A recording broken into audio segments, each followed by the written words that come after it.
பேர் வந்து மரியராஜு திம்மியாங்கிலேருந்து வந்திருக்கிறேன்.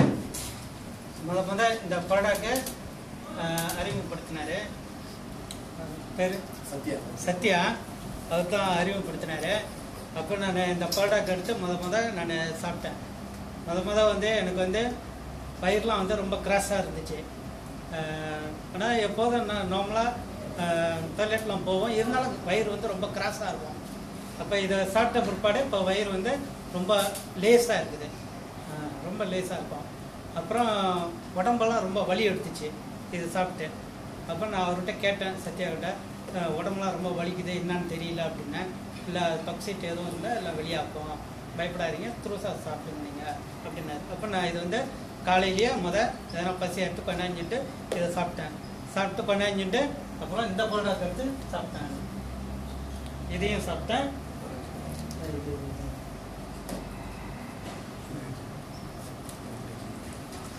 வந்து இதை சாப்பிட்டேன். ரெண்டாவது வந்து இதை சாப்பிட்டேன்.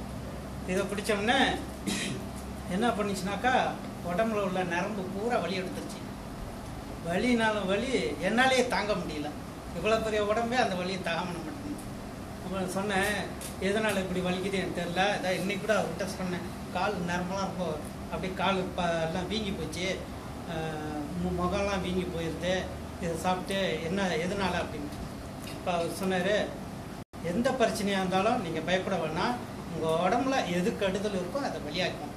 கொழுப்பு இருந்தாலும் சரி, டாக்ஸிட் இருந்தாலும் சரி, நம்ம ஏற்கனவே மருந்து மாத்திரை எதுவும் சாப்பிட்ருக்கலாம், அதெல்லாம் வெளியாக்கும் அந்த சீட்டு பூரா. அப்போ அவர் சொன்னார், இது சாப்பிட்டதுனால ரொம்ப நல்லது அப்படின்னு. அப்புறம் இதை சாப்பிட்ட உடனே சொல்லவே வேணாம், வலி என்னால் உண்மையிலே தாங்க முடியல.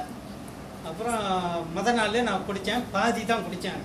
இதை பிரித்து பாதி பாத்திரத்தில் 2 லிட்டர் தண்ணியை ஊற்றி இந்த ஒரு பேக்கெட்டில் பாதி தான் கொட்டினேன்.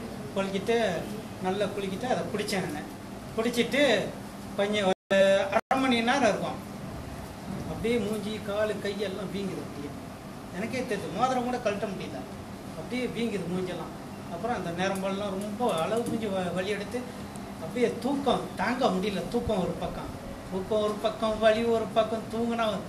தூங்கலான்னா தூங்கவும் முடியல, வலி எப்படி படுத்தாலும், ஃபேனை போட்டாலும் முடியல, எதை போட்டாலும் முடியல. அப்படியே அந்த தகம் பண்ணிக்கிட்டே இருந்தேன். அந்த வலியை தகம் பண்ணிக்கிட்டே இருக்கும்போது அப்புறம் அதே அந்த வலி வந்து கொஞ்சம் கொஞ்சமாக குறையுது. அப்புறம் மறாதனால அதே மாதிரி குடித்தேன். 3வது நாள் சரி இன்னைக்கு அரை பேக்கெட் குடித்தேன், ஒரு பேக்கெட் ஃபுல்லாக போடுவோம் அப்படின்ட்டு ஃபுல்லாக ஒரு பேக்கெட் போட்டு குடித்தேன்.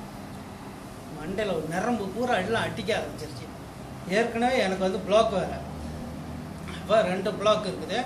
அந்த 2 பிளாக்கும் ஆப்ரேஷன் பண்ணி தான் ஆகணும் அப்படின்னு சொல்லிட்டாங்க.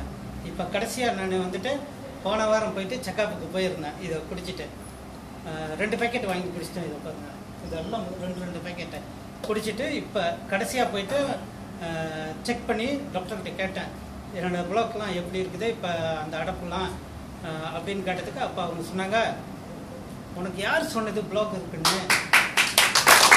என்ன உனக்கு யார் சொன்னது? ஆனால் பழைய ரெக்கார்டில் இருக்குது, ஆனால் இப்போ உண்மையிலேயே பிளாக் இல்லை, உங்களுக்கு வந்து நல்லா இருக்கீங்க நீங்கள். அப்போ நான் சொன்னேன், எனக்கு கொஞ்சம் தொலைவு நடந்தால் வலிக்குதா, அது எதுனால? ஏற்கனவே இருந்த வலி அது கொஞ்சம் கொஞ்சமாக குறையும், உனக்கு மருந்து மாத்திரலாம் கூட இப்போ நான் குறைச்சிட்டேங்க அந்த. ஆனால் உண்மையிலே உனக்கு வந்து ஆப்ரேஷன் பண்ண தேவையில்ல அப்படின்னு இந்த வாட்டி அடித்து சொல்லிட்டாரு அந்த டாக்டர். சீனா டாக்டர் தான் சொன்னார். அறவே வழியில் இப்போ வந்து. ஆனால் கொஞ்சம் கூட சாப்பிட்டோமா வலிக்குது, அது வந்து ஒன்றும் செய்யாது உங்களுக்கு வந்து. ஆனால் பிளாக் மட்டும் இல்லை, கன்ஃபார்மாக அவர் அடித்து சொல்லிட்டு ஆப்ரேஷன் பண்ண தேவையில்ல. அதனால் இதை வந்து நீங்கள் நம்ம தைரியமாக வாங்கி சாப்பிடலாம், ஒன்றும் பயப்படாமல். நன்றி, வணக்கம்.